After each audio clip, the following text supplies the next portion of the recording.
The Siege of Troy stands as one of the most legendary conflicts in ancient history, a war that has captivated humanity for thousands of years. This epic confrontation between the Greeks and Trojans lasted for 10 long years, and gave birth to some of the most memorable heroes and tragic figures in all of mythology. Among these warriors, two names shine brighter than all others: Achilles, the greatest Greek warrior, whose rage would shake the foundations of the war, and Hector, the noble Trojan prince, whose final stand would become immortalized. In legend, their stories, intertwined in blood, honor, and destiny, continue to resonate through the ages, teaching us about courage, pride, love, and the ultimate price of war. The origins of this monumental conflict trace back to a divine dispute among the gods at a wedding celebration on Mount Olympus. Eris, the goddess of discord, angry at not being invited, threw a golden apple, inscribed with the words, "For the fairest among the gathered deities." Three powerful goddesses claimed the prize: Hera, the queen of the gods; Athena, the goddess of wisdom and war; and Aphrodite, the goddess of love. Unable to decide among themselves, they appointed Paris, a prince of Troy, to judge the contest. Each goddess offered Paris a bribe. Hera promised him power over all of Asia. Athena offered wisdom and victory in battle. But Aphrodite tempted him with the love of the most beautiful woman in the world, Helen, wife of Menelaus, king of Sparta. Paris chose Aphrodite and claimed his prize by abducting Helen from Sparta. This act of passion would ignite a war that would consume an entire generation. Menelaus, enraged by the theft of his wife, called upon all the Greek kings who had once sworn an oath to protect Helen's marriage. Thus began the gathering of the greatest army the ancient world had ever seen. From all corners of Greece, warriors assembled, ships were built, and provisions gathered. Among the Greek leaders were Agamemnon, king of Mycenae, and brother of Menelaus, Odysseus, the cunning king of Ithaca, Ajax, the giant warrior, and many others. But the most formidable of all was Achilles, son of Peleus, king of the Myrmidons, and the sea nymph Thetis. Achilles was destined for greatness. His mother had dipped him in the river Styx as an infant, making him invulnerable everywhere except his heel, where she held him. He was trained by the centaur Chiron and became the most skilled warrior of his generation, swift, strong, and seemingly unstoppable in combat.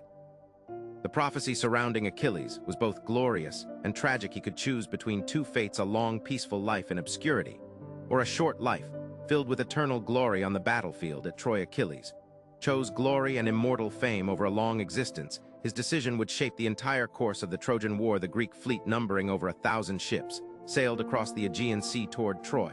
When they arrived, they found the city well fortified with high walls built by the gods themselves and defended. Brave warriors led by King Priam's sons, particularly Hector, the greatest of the Trojan champions.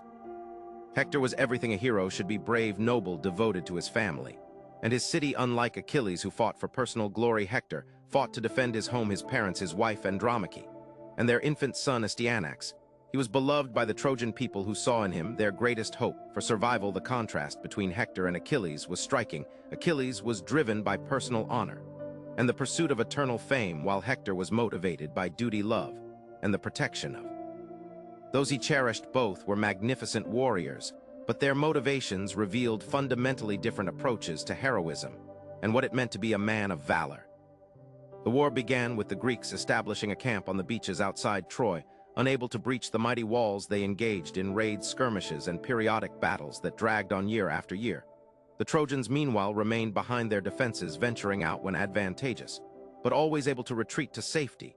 The stalemate continued, with neither side able to gain a decisive advantage. The Greeks could not break through Troy's walls, and the Trojans could not drive the invaders back to their ships. This deadlock lasted for 9 long years, with countless men dying on both sides, families torn apart, and the land around Troy becoming a graveyard. During these years, Achilles proved himself the most devastating warrior on the battlefield. He led raids on Trojan allies, captured cities, and killed countless enemies. His reputation grew with each victory, and the Trojans learned to fear the sight of him. In battle, his Myrmidons fought with unmatched discipline and ferocity, following their leader into the bloodiest confrontations. Hector, too, distinguished himself defending Troy's walls, leading counterattacks, and killing many Greek champions, the two greatest warriors. Their respective armies had not yet faced each other in single combat, but everyone knew that such a confrontation was inevitable. In the 10th year of the war, a crisis erupted in the Greek camp that would change everything. Agamemnon, the leader of the Greek forces, had taken a woman named Chryseis as a prize of war. Her father, Chryses, a priest of Apollo, begged for her return, offering a generous ransom. But Agamemnon refused, arrogantly dismissing the old priest Apollo. Angered by this disrespect, sent a plague upon the Greek army that killed many men. Achilles called an assembly and demanded that Chryses be returned to end the plague. Prophet confirmed that Apollo's wrath would only be appeased by returning the girl. Agamemnon reluctantly agreed, but in his anger and wounded pride, he demanded compensation. He took Chryses, a woman who had been awarded to Achilles, as his prize. This insult cut Achilles deeply, not because of the loss of the woman herself, but because it dishonored him in front of the entire army. After all his service, all his victories, Agamemnon had publicly humiliated him. Achilles' rage exploded. But rather than attacking Agamemnon directly, he made a different choice. He withdrew from the fighting. He and his Myrmidons would no longer fight for the Greeks. Achilles retreated to his tent and refused all pleas to return to battle. He even prayed to his mother Thetis, asking her to convince Zeus to let the Trojans win battles against the Greeks, so that Agamemnon would realize how much he needed Achilles. Thetis went to Zeus, and the king of the gods agreed to her request. The tide of war shifted dramatically in favor of the Trojans. Without Achilles, the Greeks began to suffer terrible losses. Hector led the Trojan forces in a massive assault, driving the Greeks back toward their ships. The Trojans, who had been on the defensive for 9 years, suddenly found themselves on the verge of victory. They pushed through the Greek fortifications and threatened to burn the ships. If the ships were destroyed, the Greeks would be trapped in Troy. With no way to return home, the situation became desperate. The Greek leaders begged Achilles to return, offering him magnificent gifts, the return of Chryses and public apologies. But Achilles refused. His rage had not cooled, and his pride would not allow him to forgive Agamemnon so easily. He declared he would sail home the next day, abandoning the war entirely. The Greeks faced annihilation without their greatest warrior. Meanwhile, Hector continued his relentless assault. He killed many Greek heroes and came closer to the ships. With each passing hour, the Trojans fought with renewed confidence, believing that victory was finally within their grasp. Patroclus, Achilles' closest friend and companion, watched the slaughter with growing horror. He could not bear to see the Greeks suffering such losses. He went to Achilles and begged him to either return to battle or at least allow Patroclus to wear Achilles' armor and lead the Myrmidons into battle. Patroclus hoped that the Trojans, seeing what they believed to be Achilles, would retreat in fear. Achilles, still consumed by his anger toward Agamemnon, agreed to let Patroclus wear his armor and lead the Myrmidons, but he gave strict instructions. Patroclus was only to drive the Trojans away from the ships and then return. He was not to pursue them to the walls of Troy, and he was not to seek glory for himself. Patroclus donned the magnificent armor of Achilles and led the Myrmidons into battle. The effect was immediate. The Trojans, seeing the armor, believed that Achilles had returned to the fight, and many retreated in panic. Patroclus fought brilliantly, driving the Trojans back across the plain. He killed many warriors, including Sarpedon, a son of Zeus himself. The god of war Apollo watched with displeasure as Patroclus continued fighting, but Patroclus, caught up in the excitement and success of battle, forgot Achilles' warnings. He pursued the Trojans all the way to the walls of Troy, seeking greater glory. Times Patroclus tried to scale the walls of Troy, and 3 times Apollo himself pushed him back. The god warned him to retreat, but Patroclus continued fighting. Hector rallied the Trojan forces, and with Apollo's help confronted Patroclus in combat. Apollo struck Patroclus from behind, dazing him and knocking Achilles' helmet from his head. His armor fell away, leaving him vulnerable. Hector, seeing his opportunity, drove his spear through Patroclus, killing him. The greatest friend of Achilles dust before the walls of Troy. The battle for Patroclus's body was fierce. Both sides fought desperately, the Greeks to recover the corpse and the Trojans to claim the armor of Achilles. Finally, the Greeks managed to retrieve Patroclus's body, but Hector claimed the armor. He stripped it from the fallen warrior and put it on himself, declaring that he now wore the arms of the greatest Greek champion. The news of Patroclus's death reached Achilles, and his reaction was cataclysmic. His grief was so intense that his mother heard his cries from the depths of the sea. He tore at his hair, covered himself in dust, and wept bitterly. His rage at Agamemnon was nothing compared to the fury he now felt toward Hector. Achilles' anger transformed from a personal grievance into something far more terrible, a burning desire for vengeance. He no longer cared about his dispute with Agamemnon or his wounded pride. All he wanted was to kill Hector and avenge Patroclus. Thetis, knowing her son's intentions, came to him with a warning. She reminded him of his prophecy: if he returned to battle and killed Hector, his own death would follow soon. After Achilles accepted this fate without hesitation, he would have his revenge even if it cost him his life. He asked his mother to bring him new armor, since Hector now wore his old equipment. Thetis went to Hephaestus, the god of the forge and blacksmiths, and requested that he create new armor for her son Hephaestus, crafted the most magnificent armor ever made, including a shield decorated with intricate scenes depicting the entire world's cities at peace. And at war the ocean, the sky, the earth, and all of human life, when Thetis brought the divine armor to Achilles, he put it on, and prepared to return to battle. The Greeks rejoiced at his return, while the Trojans trembled knowing that their greatest enemy was coming for them. Achilles went to Agamemnon and publicly reconciled with him. He no longer cared about their quarrel or the insults he had suffered. His only focus was killing. Hector Agamemnon returned Briseis and offered all the gifts he had previously promised, but Achilles barely noticed. He wanted only to fight. The next morning the Greeks assembled for battle with Achilles at their head. He was like a force of nature, unstoppable and terrifying. He cut through the Trojan ranks, killing everyone in his path. The river Scamander ran red with blood as Achilles slaughtered Trojan after Trojan. The river god, angered by the pollution of his waters, rose up against Achilles, nearly drowning him. But Hephaestus came to Achilles' aid, driving back the river with flames. Achilles continued his rampage, killing so many Trojans that their forces broke, and fled back toward the city walls. Hector's father, King Priam, and his mother Hecuba begged him to come inside the walls to safety. But Hector refused. He knew he had killed Patroclus, and that Achilles would not rest until they faced each other. He could not hide behind walls while his people suffered. He would meet Achilles in single combat. As Achilles approached, Hector's courage momentarily failed him, and he ran. The greatest warrior of Troy fled before the greatest warrior of Greece 3 times. They circled the walls of Troy, with Achilles pursuing and Hector running. The gods watched from Olympus. Athena, who favored the Greeks, decided to intervene.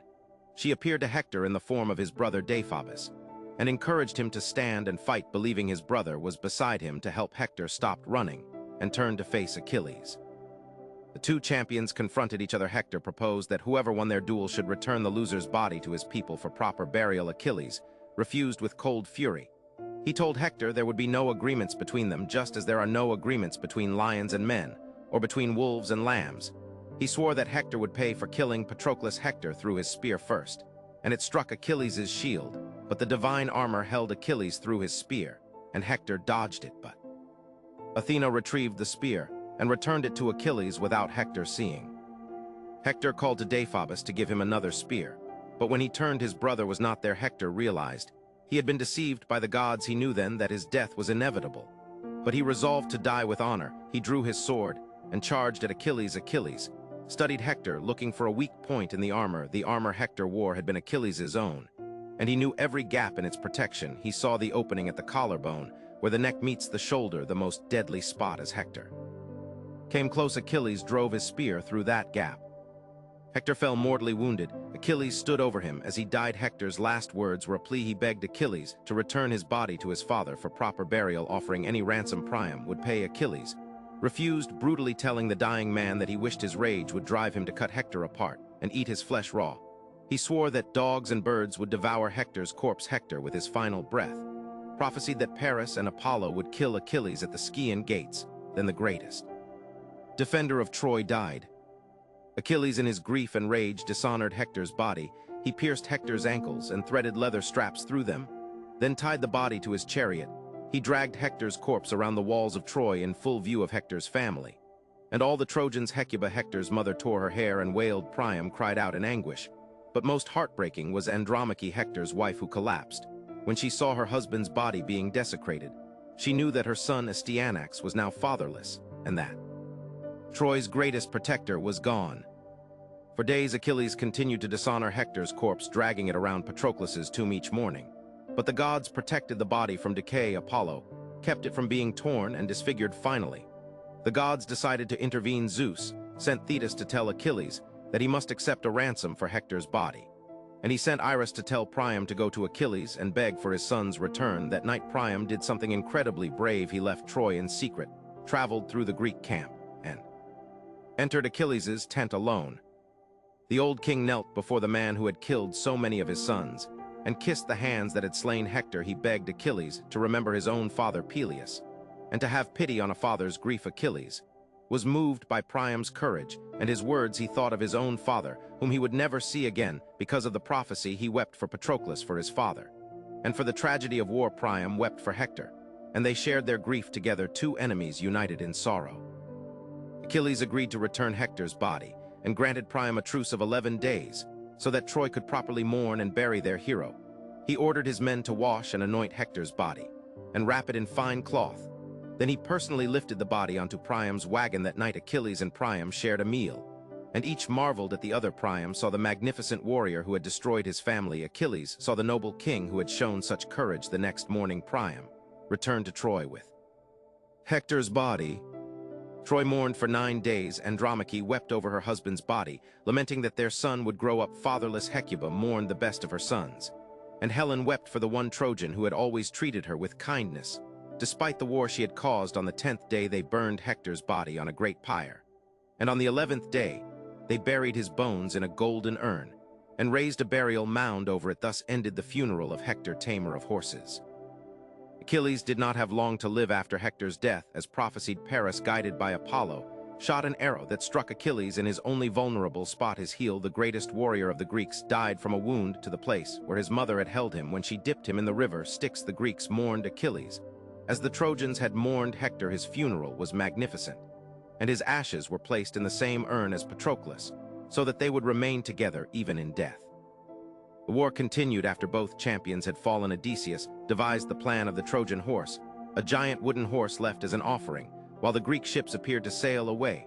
The Trojans, despite warnings, brought the horse inside their walls. That night Greek warriors hidden inside the horse emerged and opened the gates. The Greek army, which had only pretended to leave, returned and sacked the city. Troy burned. Priam was killed. Astyanax, Hector's son, was thrown from the walls, and Andromache was taken as a slave.